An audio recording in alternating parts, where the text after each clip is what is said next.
नमस्कार विद्यार्थी मित्रांनो, आजच्या लेक्चरमध्ये आपण या चॅप्टरचा समोरचा जो पार्ट आहे तो कंटिन्यू करणार आहोत. याच्या अगोदर जे पार्ट्स मी घेतलेले आहेत ते मग प्रीवियस लेक्चरमध्ये तुम्ही पाहू शकता, ज्याची मी लिंक तुम्हाला आय बटनवर दिलेली आहे. तिथून तुम्ही हे व्हिडिओ पाहू शकता. आणि आज आपण इनव्हर्स ट्रिग्नोमेट्रिक फंक्शन्स जे आहेत त्यांचा डेरिव्हेटिव्ह कसा फाइंड आउट करायचा ते पाहणार आहोत. लास्ट लेक्चर मध्ये आपण काही बेसिक जे फंक्शन होते त्यांचं इनव्हर्स फाइंड आउट करून त्यांचा डेरिव्हेटिव्ह फाइंड आउट केला. आणि इनव्हर्स फंक्शनचा डेरिव्हेटिव्ह फाइंड आउट करण्यासाठी जी पहिली थेरम होती, कोणती थेरम होती आपण शिकली काल? ती म्हणजे dx by dy is equals to काय असते? 1 by dy by dx असते. किंवा ह्याच्याच विरुद्ध काय? dy by dx equals to काय असते? 1 by dx upon dy. तर इनव्हर्स फंक्शनचा डेरिव्हेटिव्ह फाइंड आउट करून आपण ओरिजिनल फंक्शनचा डेरिव्हेटिव्ह फाइंड आउट करू शकतो, किंवा ओरिजिनल फंक्शनचा डेरिव्हेटिव्ह माहित असेल तर आपण इनव्हर्स फंक्शनचा डेरिव्हेटिव्ह फाइंड आउट करू शकतो. हे झालं बेसिक काही फंक्शनचे आपण डेरिव्हेटिव्ह फाइंड आउट करण्यासाठी वापरलं जाणारं सूत्र. ही थेरमच आहे. काल ह्याच्यावर आपण काही एक्झाम्पल्स घेतलेले आहेत, ते तुम्ही माझ्या मागच्या व्हिडिओमध्ये जाऊन पाहू शकता. त्याची लिंक मी दिलेली आहे वरती आय बटनवर. आज आपण त्याच्या समोरचा टॉपिक सुरू करणार आहोत, तो म्हणजे derivatives of inverse trigonometric functions. Inverse trigonometric फंक्शनचा डेरिव्हेटिव्ह कसा फाइंड आउट करायचा, किंवा त्यांचे जे स्टँडर्ड फंक्शन्स आहेत त्यांचे आपण सूत्र डिराईव्ह करणार आहोत थोडक्यात आज. आणि ते सूत्र डिराईव्ह केल्यानंतर ते सूत्र तुमच्या कंटिन्युअसली वापरात येणार आहे, आणि जे की तुम्हाला पाठ करून ठेवायचे आहे. तिथून पुढे भविष्यामध्ये कुठेही ट्रिग्नोमेट्रिक फंक्शनचा डेरिव्हेटिव्ह दिसला इनव्हर्स ट्रिग्नोमेट्रिक फंक्शनचा, तर तुम्हाला ते सूत्र चटकून आठवलं पाहिजे. तर सुरुवात करूत आपण हे स्टँडर्ड इनव्हर्स ट्रिग्नोमेट्रिक फंक्शनचा डेरिव्हेटिव्ह कसा फाइंड आउट केला जातो. तर पहिला आपण स्टार्ट करतो तो म्हणजे साइन फंक्शनचा. तर first function, suppose my y is equals to sine inverse of x. This is inverse function of sine. तर या फंक्शनचा डेरिव्हेटिव्ह कसा फाइंड आउट करणार ते आपण शिकणार आहोत. अगोदर ह्याची आपल्याला रेंज आणि डोमेन माहित आहे. तर x ची किंमत कुठपासून कुठपर्यंत असते? -1 ते +1. आणि y कशात बिलॉंग करते? -π/2 टू +π/2. या दोन रेंज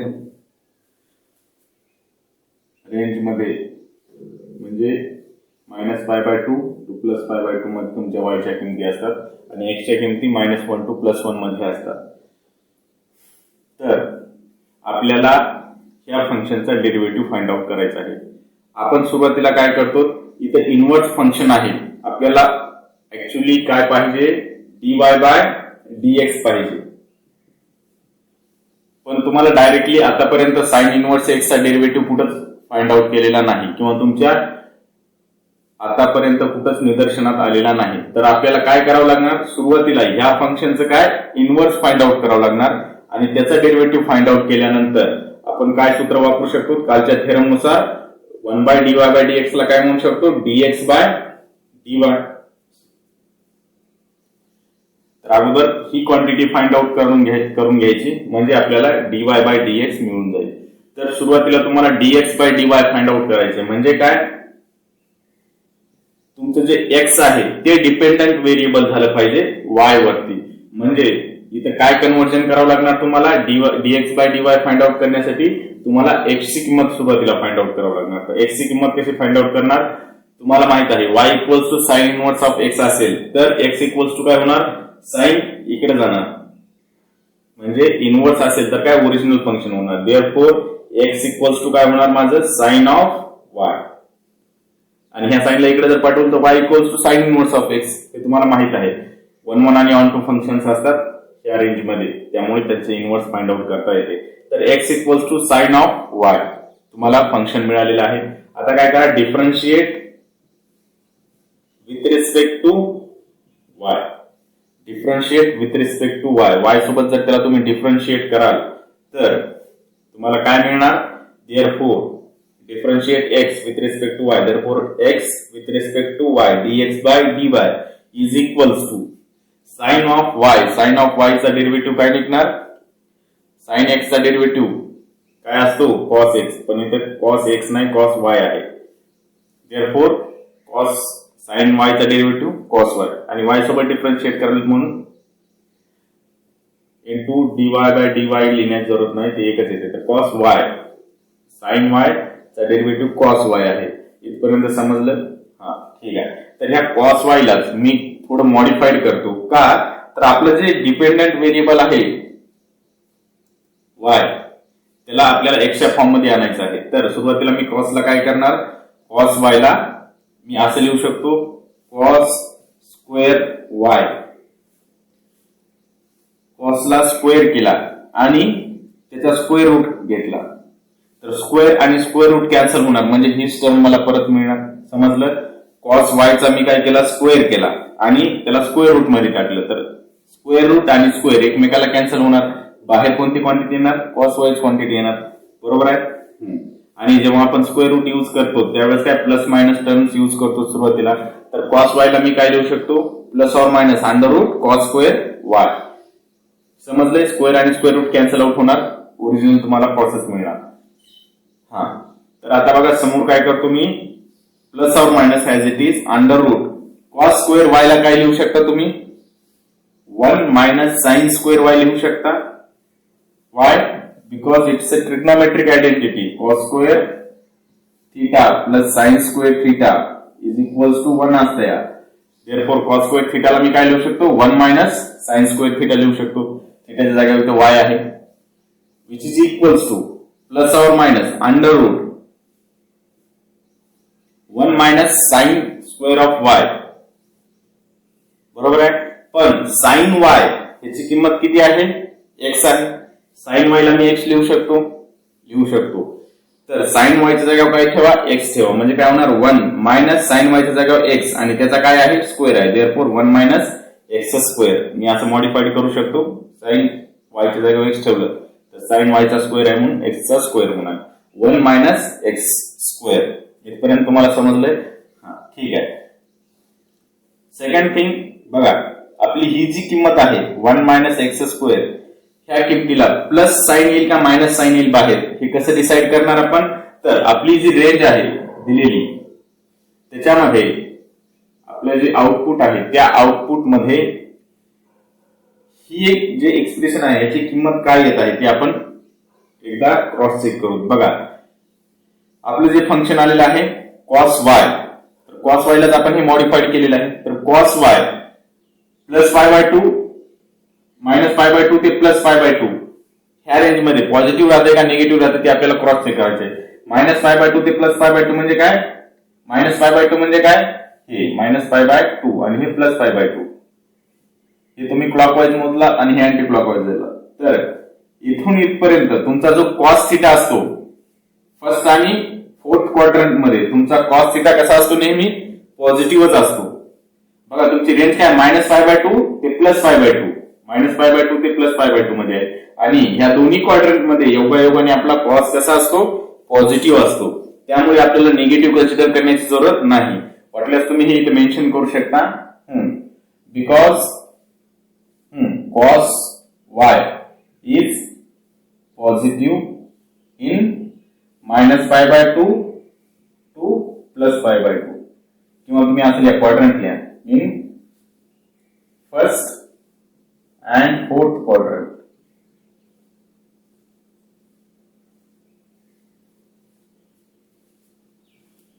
तुमचा जो cos y असतो तो नेहमी पॉझिटिव्ह असतो पहिल्या आणि चौथ्या क्वाड्रंट मध्ये. आणि आपली योगायोगाने रेंज तीच आहे मायनस पाय बाय 2 ते प्लस पाय बाय 2. तर ह्या दोन चिन्हापैकी आता आपल्याला कोणतं तरी एक चिन्ह सिलेक्ट करायचं, ते म्हणजे काय? प्लसचं. मायनसची जरूरत नाही. तर डायरेक्टली मी ह्याला काय लिहू शकतो? Under root 1 minus x square लिहू शकतो. हे काय आलेलं आहे माझं? dx बाय dy आलेलं आहे. इथपर्यंत समजलं? हा, पण आपल्याला ऍक्च्युली पाहिजे काय? dy बाय dx पाहिजे. आपल्याला dx बाय dy पाहिजे का नाही? आपल्याला dy बाय dx पाहिजे, y चे डेरिव्हेटिव्ह पाहिजे. तर आपण काढलेलं आहे x चा डेरिव्हेटिव्ह. तर ही जी आलेला आहे dx बाय dy सबस्टिट्यूट करायचं तर काय होणार बघा 1 by under root 1 minus x square. तर बघा dx बाय dy ची किंमत सबस्टिट्यूट केली 1 minus x square under root. तर dy by dx is equals to काय आलं 1 by under root 1 minus x square. तर ही जी एक्सप्रेशन आहे ही काय आहे डेरिव्हेटिव्ह ऑफ दिस. कारण की ही थेरम आपण काल सिद्ध केली त्या थेरम नुसार आपले हे जे एक्सप्रेशन आहे ते काय आहे डेरिव्हेटिव्ह आहे y चा. म्हणजे इथून पुढे तुमच्यासाठी एक नवीन फॉर्म्युला तयार झालेला आहे. काय फॉर्म्युला तयार झालेला आहे always remember derivative of sine inverse of x upon dx is equals to काय असते 1 by 1 minus x square under root 1 by under root 1 minus x square असते. लक्षात ठेवा derivative of sine inverse of x काय असतो 1 by under root 1 minus x square. This is the first formula. हे तुमचं पहिलं सूत्र झालेलं आहे इनवर्स ट्रिग्नोमेट्रिक फंक्शनचं. तर इथून पुढे कधी पण साइन इनवर्सचा डेरिव्हेटिव्ह काय आहे म्हटलं की काय लक्षात आलं पाहिजे 1 by under root 1 minus x square. Sine इनवर्सचा derivative 1 by under root 1 minus x square 1 by under root 1 minus x square sine इनवर्सचा डेरिव्हेटिव्ह बाय हार्ट करून टाकायची इथून समोर. कधी साइन इनवर्सचा डेरिव्हेटिव्ह काय आहे म्हटलं की 1 by under root 1 minus x square. Similarly तुम्ही कॉसचं सुद्धा फाइंड आउट करू शकता. तर कॉसची कशी फाइंड आउट करणार तुम्ही सेम हे सूत्र वापरायचं आणि कॉसची सुरुवात करायची. तर कॉसची कशी सुरुवात करणार तुम्ही आयडिया काय आहे ठीक आहे मी सांगतो कॉसचं एकदा फर्स्ट पेज. तर हे स्क्रीनशॉट घेऊन ठेवा त्या लिहिता. सेकंड रेशिओ आहे ट्रिग्नोमेट्रीचा तो म्हणजे कॉस. तर आता आपण कॉस इनवर्सचा डेरिव्हेटिव्ह काय येतो तो फाइंड आउट करणार आहोत. Therefore y is equals to cos inverse of x. तर कॉस इनवर्स ऑफ x चा डेरिव्हेटिव्ह फाइंड आउट करायचा. डायरेक्टली तुम्हाला माहित नाही dy बाय dx काय आहे तर तुम्ही काय थेरमचा उपयोग घेणार. जो इनवर्स फंक्शनचा डेरिव्हेटिव्ह रिलेशन काय असते ओरिजिनल फंक्शनच्या डेरिव्हेटिव्ह सोबत तो एक्सप्रेस करतो. तर ह्या एक्सप्रेशन नुसार किंवा ह्या थेरम नुसार आपण काय करणार अगोदर x मध्ये डेरिव्हेटिव्ह फाइंड आउट करणार नंतर आपल्याला ऑलरेडी y मध्ये फाइंड आउट करता येतो. तर दिलेलं फंक्शन जे आहे त्याचा इनवर्स फंक्शन करा. इनवर्सचा इनवर्स म्हणजे काय ओरिजिनल होणार. इकडे कॉस इनवर्स आहे तर इकडे जाऊन ओरिजिनल कॉस ऑफ y होणार. Therefore x is equals to cos y. Cos इकडे गेला ओरिजिनल कॉस झाला. इकडला कॉस इकडे गेला इनवर्स कॉस होतो. हे तुम्हाला आता पाठ झालंच असेल. x equals to cos y. Same thing differentiate with respect to y आणि ह्याची रेंज आणि डोमेन लिहायची राहिलेली आहे. तर आपला x ची किमती कशा असल्या पाहिजेत -1 टू +1 आणि y च्या किमती 0 टू π फॉर cos x. बरोबर ना 0 to π less than equals cos y x equals to cos y हे एक्सप्रेशन मिळालेलं आहे. Differentiate with respect to y. y सोबत डिफरन्शिएट केल्यानंतर काय मिळणार तुम्हाला derivative of x with respect to y dx by dy is equals to cos y चा derivative काय असतो मायनस sin y. cos चा derivative minus sin therefore minus sin y which is equals to परत मी ह्याला कसं लिहू शकतो मायनस sin y ला कसं लिहिणार minus under root sin y ला कसं लिहिणार sin square of y. Under root आणि स्क्वेअर एकमेकाला कॅन्सल करणार म्हणजे काय ओरिजिनल साइनच भेटणार आणि रूट आल्यामुळे आपण काय प्लस और मायनस त्याला एक्सप्रेस करणार. समजलं प्लस और मायनस sin y ला काय लिहिणार under root sin square y. ठीक आहे इथपर्यंत समजलंय. पण sin स्क्वेअर y ला मी काय लिहू शकतो आयडेंटिटी नुसार 1 मायनस cos स्क्वेअर थीटा म्हणजे काय लिहिणार मी इथं which is equals to minus plus और minus under root sin square y ला काय लिहिणार मी 1 minus cos square y sin square y by identity is equals to 1 minus cos square y. बरोबर आहे. आणि तुमचा जो आलेला आहे sin y ते पॉझिटिव्ह आहे की निगेटिव्ह आहे दिलेल्या क्वाड्रंट मध्ये ते आपल्याला क्रॉस चेक करायचं आहे. तर बघा साइन वाय मायनसला तो थोडा वेळ विसरून जा. तर साइन वाय कुठपासून कुठपर्यंत असली पाहिजे किंमत 0 to पाय म्हणजे 0 इथे आणि इथपासून इथपर्यंत 0 to पाय. तर ह्या दोन्ही क्वाड्रंट मध्ये तुमचा साइन कसा असतो नेहमी पॉझिटिव्हच असतो. फर्स्ट आणि सेकंड क्वाड्रंट मध्ये तुमचा साइन ऑलवेज पॉझिटिव्ह असतो 0 to पाय.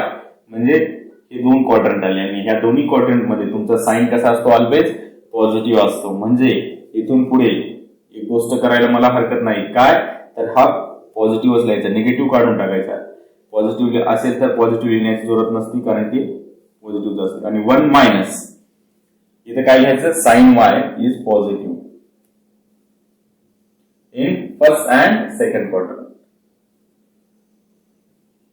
पहिल्या आणि सेकंड क्वाड्रंट मध्ये येते ही रेंज 0 to पाय. त्यामुळे तिथे काय झालं आपला साइन पॉझिटिव्ह झाला. म्हणजे हे साइन काढून टाकता येते आपल्याला राहिला positive 1 minus cos square Y. आणि कॉस वाय बरोबर काय आहे एक्स आहे. कॉस वाय ची किंमत एक्स आहे म्हणजे कॉस स्क्वेअर वाय ची किंमत काय एक्स स्क्वेअर. दोन्ही साईडला स्क्वेअर केला तर कॉस स्क्वेअर वाय च्या जागा मी काय सबस्टिट्यूट करू शकतो एक्स स्क्वेअर सबस्टिट्यूट करू शकतो. हे आपलं काय आलेलं आहे डीएक्स बाय डीवाय आलेलं आहे. पण आपल्याला ओरिजिनली ऍक्च्युअली पाहिजे काय डीवाय बाय डीएक्स पाहिजे. कॉस इनवर्स एक्स चा डेरिव्हेटिव्ह फाइंड आउट करता येतं आपण.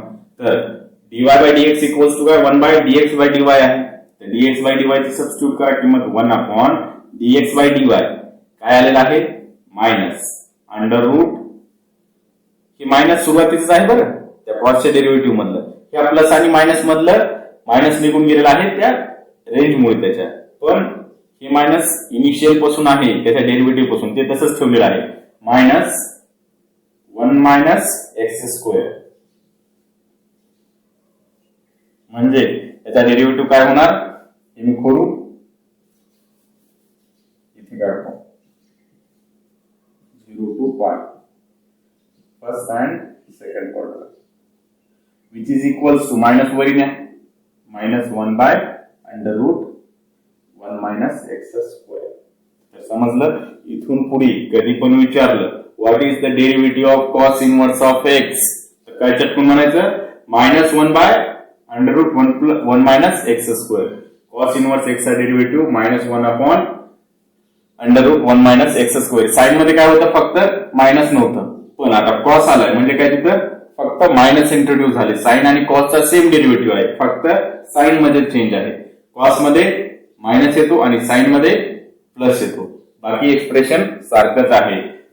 तर दुसऱ्या नंबरचं जे सूत्र आहे तुमच्या फॉर्म्युला बुक मध्ये ते कोणतं पडणार आता derivative of cos inverse of x dx काय असते minus 1 by under root 1 minus x square. हे दुसरं सूत्र आहे.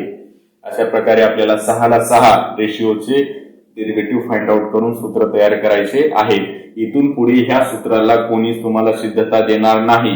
ही पहिली आणि शेवटची वेळ आहे. इथून पुढे कॉस इनवर्स ऑफ एक्स चा डेरिव्हेटिव्ह म्हटलं की डायरेक्टली मी काय लिहिणार minus 1 upon under root 1 minus x square. Sine inverse of x म्हटलं की डायरेक्टली काय 1 by under root 1 minus x square. या स्टेप्स एक्सप्लेनेशन तुम्हाला कोणीही देणार नाही. This is first and the last. समजून घ्या. फक्त तुम्हाला हे सूत्र लक्षात ठेवायचे.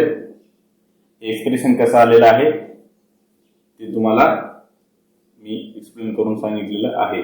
एक्झाम मध्ये आले तर सिद्ध करा म्हणून तर हेच एक्सप्रेशन ह्या स्टेप वापरायच्या. ठीक आहे. नेक्स्ट बघूत आता आपण ते म्हणजे कॉस झालेला आहे साइन कॉस टॅन.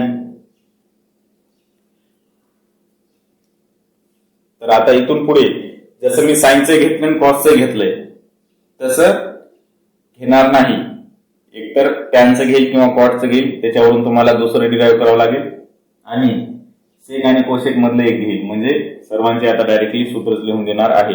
तर बघा तुमच्या बुक मध्ये जे दिलेले आहेत ते सोडून मी दुसरे घेतो. तुमच्या बुक मध्ये दिलेले आहे कॉट एक्स तर मी काय घेतो y equals to tan inverse of x. समजलं इथपर्यंत. ठीक आहे.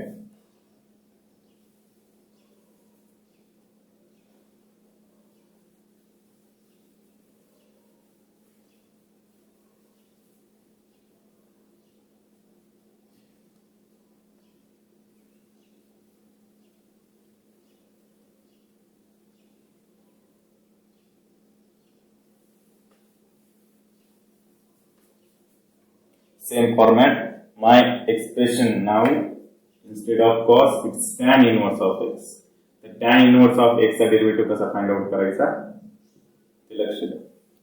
सेम सगळ्यांना ह्याच स्टेप वापरल्या जाणार आहेत युजली. तर ह्याची tan x ची रेंज काय असते आणि डोमेन काय असते. x belongs to real number infinity पर्यंत किमती आहेत टॅनच्या आणि टॅनचा जो म्हणजे वायच्या किमती आहेत त्यालाच आपण रेंज असं म्हणतो. तर रेंज किती दिलेली आहे -π/2 ते +π/2.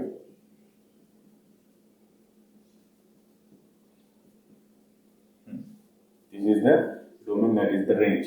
तर dy/dx फाइंड आउट करायचं आहे म्हणजे tan इनव्हर्स ऑफ x चा डेरिव्हेटिव्ह फाइंड आउट करायचा आहे. पण आपल्याला इनव्हर्सचा माहित नाही तर आपण काय ह्या थेरमचा उपयोग घेणार आहोत.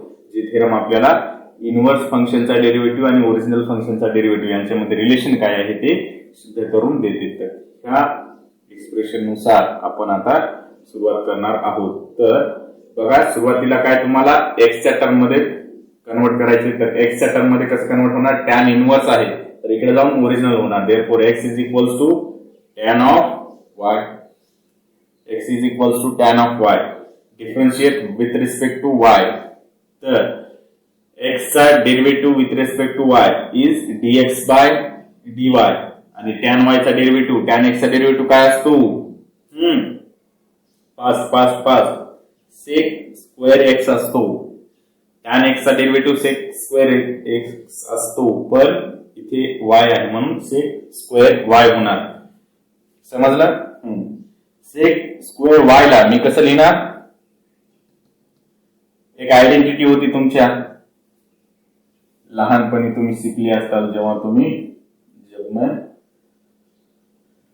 10th क्लास में थे तर 10वी मध्ये एक आयडेंटिटी शिकली तुम्ही कोणती. sec square theta is equals to 1 plus tan square theta असतो. शिकली नाही आयडेंटिटी. तर त्या आयडेंटिटी नुसार इथे काय लिहिणार तुम्ही. sec स्क्वेअर y ला काय लिहिणार 1 प्लस tan स्क्वेअर y लिहिणार. समजले आयडेंटिटी नुसार. तर बघा ट्रिग्नोमेट्रीचे जे काही रिलेशन्स आहेत इनफॅक्ट ट्रिग्नोमेट्रीच नाही तर गणितामध्ये सुरुवातीपासून जे LKG UKG पासून जे शिकवलंय ते तुम्हाला सोबतच घेऊन चालावं लागते. कुठं कोणत्याचा वापर होईल काही सांगता येत नाही. ही आयडेंटिटी तुम्ही शिकून 2 ते 3 वर्ष झालेत पण आतापर्यंत तिने तुमचा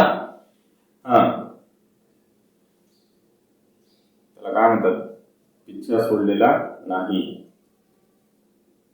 तर 1 प्लस tan स्क्वेअर y मी लिहू शकतो. 1 प्लस tan स्क्वेअर y ला काय लिहिणार. tan y ची किंमत x आहे तर tan स्क्वेअर y ची किंमत काय होणार x स्क्वेअर होणार. दोन्ही साइडला स्क्वेअर केला तर tan square y equals to x square. Therefore 1 plus काय लिहिणार मी तर x स्क्वेअर.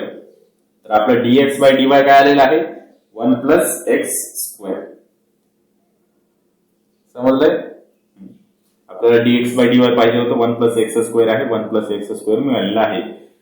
पण आपल्याला dy/dx फाइंड आउट करायचे तर dy/dx इक्वल्स टू काय असते 1/dx/dy which is equals to 1/dx/dy काय 1 प्लस x स्क्वेअर. समजलं. 1 plus x square this is the derivative of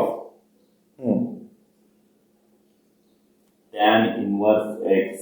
लक्षात ठेवा derivative of tan inverse of x dx. इथून पुढे म्हटलं काय म्हणायचं 1/1 प्लस x स्क्वेअर. हे तिसऱ्या नंबरचं सूत्र तुमच्या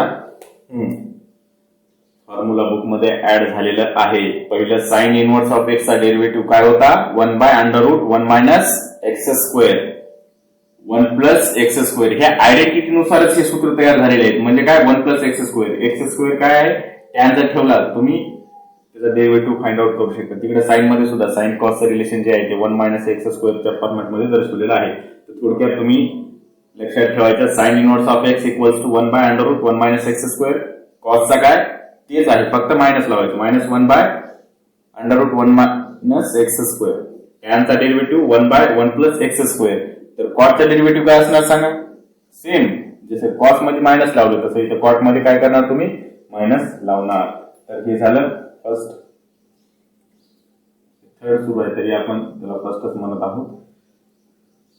टॅन इनव्हर्स एक्सचा डेरिव्हेटिव्ह हे आहे. तर कॉट इनव्हर्सचा काय असणार डायरेक्टली तुमच्या बुकमध्ये सॉल्व्ह करून दिलेला आहे, ते तुम्ही एकदा पहा, पण मी ते तिथे सांगणार नाही वेळेअभावी. आपण डायरेक्टली त्याचं सूत्र लिहित आहोत. Derivative of cot inverse of x dx is equals to 1/1 plus x square. Same आहे, फक्त मायनस लागणार.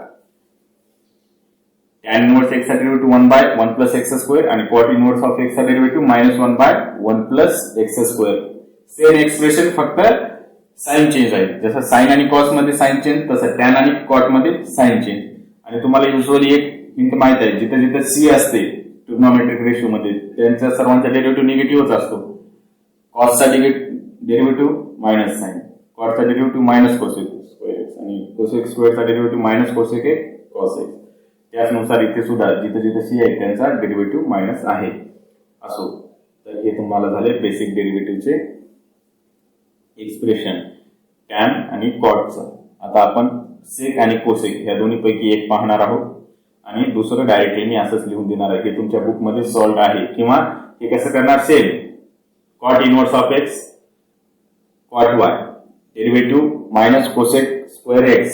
मायनस कोसेक स्क्वेअर एक्स ला काय लिहिणार तुम्ही, मायनस बाहेर काढणार. Cosec square x equals to 1 plus cot square x असते, म्हणजे त्याला परत ह्या फॉर्म मध्ये येणार -1 प्लस कॉट स्क्वेअर एक्स. आणि कॉट स्क्वेअर एक्स ला काय लिहिणार, कॉट स्क्वेअर वाय ला काय लिहिणार, कॉट एक्स स्क्वेअरचा. कॉट स्क्वेअर वाय ला एक्स स्क्वेअर सबस्टिट्यूट लिहा. सबस्टिट्यूट केल्यानंतर ते मायनस बाहेर राहणार, फक्त काय इथं मायनस लागणार -1/x स्क्वेअर. आणि त्याच्यामुळे इथं मायनस सबस्टिट्यूट केल्यामुळे मायनस वर जाणार आणि -1/x स्क्वेअर. लाईकवाईज आता समोर आहे तर सेक आणि कोसेक. तर सेक आणि कोसेक मधला मी एक कोसेक घेतो, बाकी सेकचं तुम्ही सॉल्व्ह आहे तुमच्या बुकमध्ये, तिथून अंडरस्टँड करून घ्या. काही प्रॉब्लेम असेल तर कमेंट बॉक्स मध्ये कमेंट करा.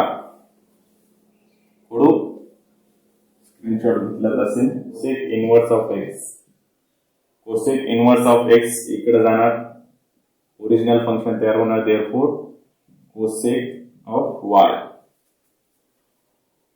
y equals to cosec inverse of x होतं. तर कोसेक इनव्हर्स ऑफ एक्स या एक्सप्रेशन मधून एक्स ची किंमत काय निघणार, कोसेक ऑफ वाय. कोसेक इकडे जाऊन ओरिजिनल फंक्शन होणार. नाव differentiate with respect to y. X चा derivative with respect to y dx upon dy. Cosec y चा डेरिव्हेटिव्ह काय आहे, minus cosec y into cot y minus cosec y into cot y. समजलं? तर बघा, minus cosec y as it is cot y. Cot y ला तुम्हाला modified करावं लागेल, कारण की कॉट वाय ची तुम्हाला किंमत माहित आहे, कोसेक वाय ची किंमत माहित आहे एक्स. तर कॉट वाय ला कसं मॉडिफाईड करणार तुम्ही, परत सेम जी स्टेप आपण अगोदर यूज केली होती. तर आपण काय करणार, plus minus under root cot of y ला काय लिहिणार, कॉट स्क्वेअर ऑफ वाय. बरोबर आहे. कॉट वाय ला plus or minus under root cot square of y लिहिणार. म्हणजे तुमची जी आयडेंटिटी आहे त्याचा उपयोग होणार. काय आहे identity, cosec square x is equals to 1 plus cot square theta आहे. Cosec square theta is equals to 1 plus cot square theta आहे. तर कॉट स्क्वेअर थीटाला काय लिहिणार, ही 1 इकडे येऊन मायनस होणार, cosec square theta -1.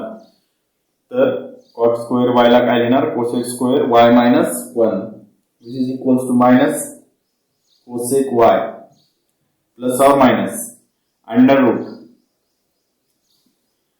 Cosec square y -1. समजलं? कोसेक स्क्वेअर वाय -1 त्या आयडेंटिटीनुसार तुम्ही एक्सप्रेस करू शकता कॉटला अशा स्वरूपामध्ये. ठीक आहे. तर आता प्लस आणि मायनस यांचं आपल्याला एकदा निर्णय करून टाकायचा आहे, प्लस घ्यायचं की मायनस घ्यायचं. तर त्यासाठी आपल्याला काय, त्याची रेंज आणि डोमेन याच्यावर फोकस करावा लागतो. तर रेंज आणि डोमेन काय आहे, कोसेक इनव्हर्स एक्स ची एक्स कसं असलं पाहिजे, -1 टू +1 मध्ये नसलं पाहिजे. म्हणजे एक्स किंवा mod x should be greater than equals to 1. Minus आणि +1 या रेंज मध्ये कॉस लाईन करत नाही, तिथे कुठलीही किंमत देत नाही कॉस. आणि वायच्या किमती म्हणजे आपली रेंज काय असली पाहिजे, -π/2 ते +π/2. Minus pi by 2 to plus pi by 2.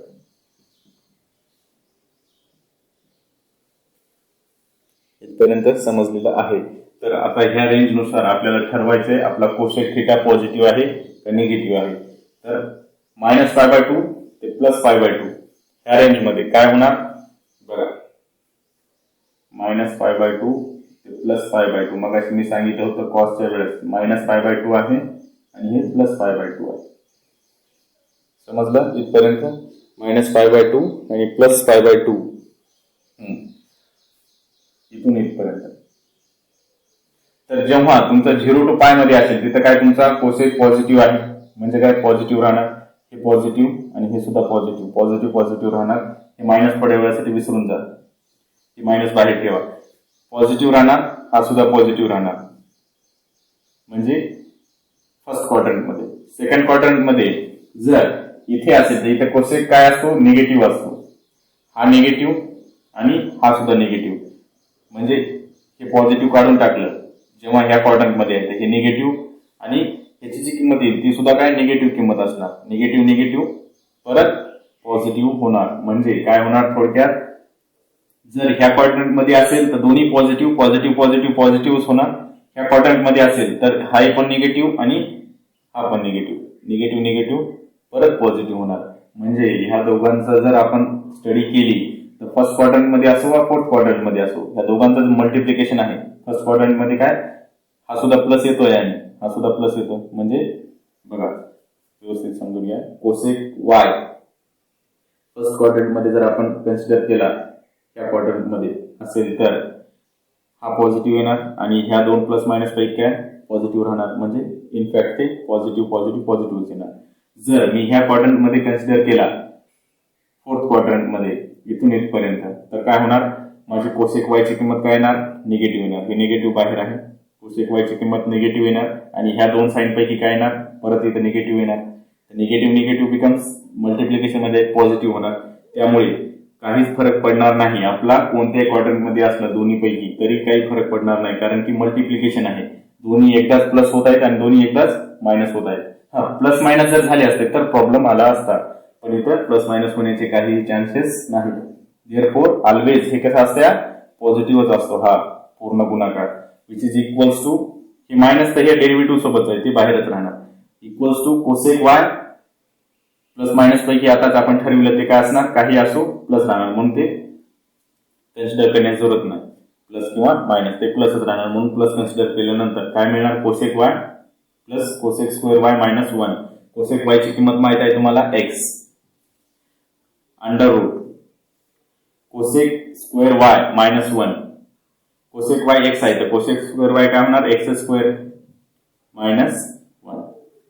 तर dx बाय dy काय आलं minus x in bracket x square minus 1 which is equals to उचला आणि ऍज इट इज सबस्टिट्यूट करून द्या काय होणार 1 by minus x under root x square minus 1 which is equals to minus वरती लिहा तर काय होणार minus 1 by under root x sorry before under it's x under root x square minus 1. तर कोसेक इनवर्स ऑफ x चा derivative इथून पुढे कधी पण लक्षात ठेवायचा minus 1 upon x under root x square minus 1. समजलं. ही मायनस आहे म्हणजे हा डेरिव्हेटिव्ह कसा असणार नेहमी डिक्रीजिंग ऑर्डर असणार. जर डेरिव्हेटिव्ह डिक्रीज करत असेल तर तो नेहमी डिक्रीजच असणार आणि जर x ची किंमत ग्रेटर दॅन 1 असेल x इज ग्रेटर दॅन 1 असेल तर मायनस कन्सिडर करायचा आणि मायनस 1 पेक्षा लहान असेल तर प्लस कन्सिडर करायचा. आणि सेक मध्ये काय होणार उलट होणार. जेव्हा x पेक्षा मोठा असेल त्यावेळेस प्लस आणि x मायनस 1 पेक्षा लहान असेल त्यावेळेस मायनस होणार. हे कोसेकचा आहे आणि सेकचा काय होणार विरुद्ध होणार साइन चेंज होणार. कोसेकचं कसं लक्षात ठेवायचं थोड्या वेळासाठी हे विसरून जा. तुमचा कोसेक इनवर्स ऑफ एक्स चा डेरिव्हेटिव्ह हाच धरा कारण काय कोसेक सी आहे तर मायनस या रूल नुसार म्हणजे हा जनरल डिफाईन रूल नाही तर आपण ठरवलेला आहे minus 1 upon x under root x square minus 1 हा डेरिव्हेटिव्ह आहे कोसेक एक्सचा. हे तुमच्यासाठी लक्षात ठेवा. जेव्हा एक्स ग्रेटर दॅन 1 असेल ठीक आहे. आणि सेक एक्सचा काय असेल, जेव्हा एक्स ग्रेटर दॅन 1 असेल त्यावेळेस प्लस असेल सेक इनव्हर्स ऑफ एक्सचा. हे दोन सूत्र आहेत कोसेक इनव्हर्स ऑफ एक्स आणि सेक इनव्हर्स ऑफ एक्सचे सुद्धा दोन येतात, पण ह्या कंडिशन्स खालीवरी होतात, एवढं लक्षात ठेवा. तर कोसेक साठी फिक्स करून ठेवा -1/x √x square -1 when x is greater than 1. हा त्याचा डेरिव्हेटिव्ह झाला. आणि सेक साठी मी त्याच्या खाली लिहितो sec inverse of x derivative of sec inverse of x.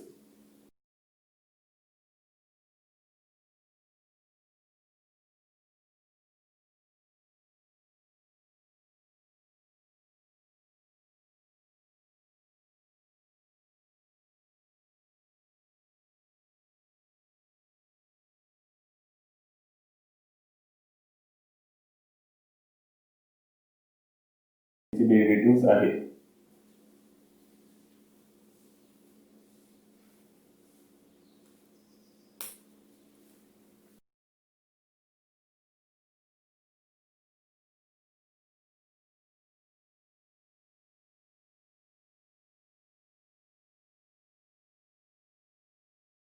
आणि जर काही प्रॉब्लेम असेल तर कमेंट मध्ये मला कमेंट करून विचारू शकता. आणि हे जे सर्व डेरिव्हेटिव्हचे सूत्र आहेत त्यांचा एक टेबल दिलेला आहे. टेबल 1.2.2 दिलेला आहे, ज्याच्यामध्ये काय कंपोजिट फंक्शन्स ऑफ दिस म्हणजे इनव्हर्स फंक्शनचे कंपोजिट फंक्शन्स दिलेले आहेत. तर तो सुद्धा टेबल तुम्ही एकदा वाचून या किंवा पाठ करा. काय नाही, तो कंपोजिट फंक्शनच्या डेरिव्हेटिव्ह प्रमाणेच आहे.